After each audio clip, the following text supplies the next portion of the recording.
చేను పోసి ఒడ్లు రోడ్డు పోడితే ఆడికి మొత్తం వీడియో తీసి పెట్టమంటే పెడతాం. సంచులు మాట ఒక వచ్చి రాంది మేమేమి అంటున్నారు. ఇప్పుడు వస్తాయి రేపు వస్తాయి అంటున్నారు సంచులు. ఇదివరకు సంచులు లేవు, వర్షాలు వచ్చే కాలం అయింది. మంచిర్లకి వెళ్ళి ఓలా గుమ్మరిస్తే ఓలా పడి పోయినా ఇవి కూడా అదే పరిస్థితి అవుతుంది. అదే అవుతుంది. రైతులు లేనికి దిబ్బలు పెడుతున్నారు. 43 కేజీలు అంటే ఇప్పుడు హాఫ్ అన్ అవర్ లో లారీ వస్తుందంట. 43 కేజీలు తీస్తా అంటే ఒక ప్యాకెట్ దగ్గర 43 కేజీలు అయితే ఒక క్వింటల్ కాడ ఎన్ని కేజీలు అవుతున్నాయి? 9 కేజీలు అవుతుంది. ఒక క్వింటల్ కాడ 9 కిలోలు దోసుకుంటే రైతులు ఎట్లా బతకాలి? ఆల్రెడీ 4 నెలల నుంచి వెళ్ళి పంట వేసి ఆల్రెడీ పులసిల్లాము, మళ్ళా నెల రోజుల నుంచి వెళ్ళి కళాలలో వచ్చినాము.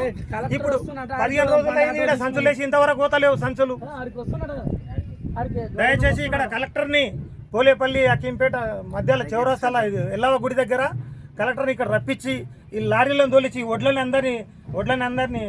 అన్నింటినీ రైస్ మిల్కి తోలియగలరని కోరుతున్నాను. స్త్రీతో గౌరవనీయులైన సీఎం రేవంత్ రెడ్డి గారికి విన్నవించుకున్నది ఏంటంటే అక్కింపేట పోలేపల్లి సెంటర్ గత నెల రోజులుగా కళ్ళాల లోపల వడ్లున్నాయి.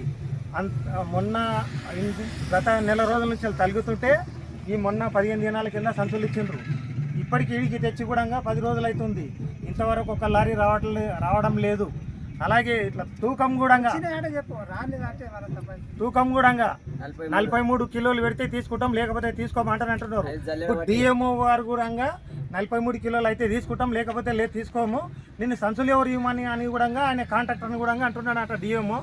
దయచేసి ఇక్కడ కలెక్టర్ గారికి చెప్పి అక్కింపేట పోలేపల్లికి దగ్గరికి వచ్చి ఈ వడ్ల సంచులు మొత్తం గత కొన్ని రోజుల నుంచి ఇక్కడ ఉన్నాయి కాబట్టి ఇక్కడ దయచేసి లారీలను పంపించి తొందరగా కొనుగోలు చేయగలని కోరుతున్నాం.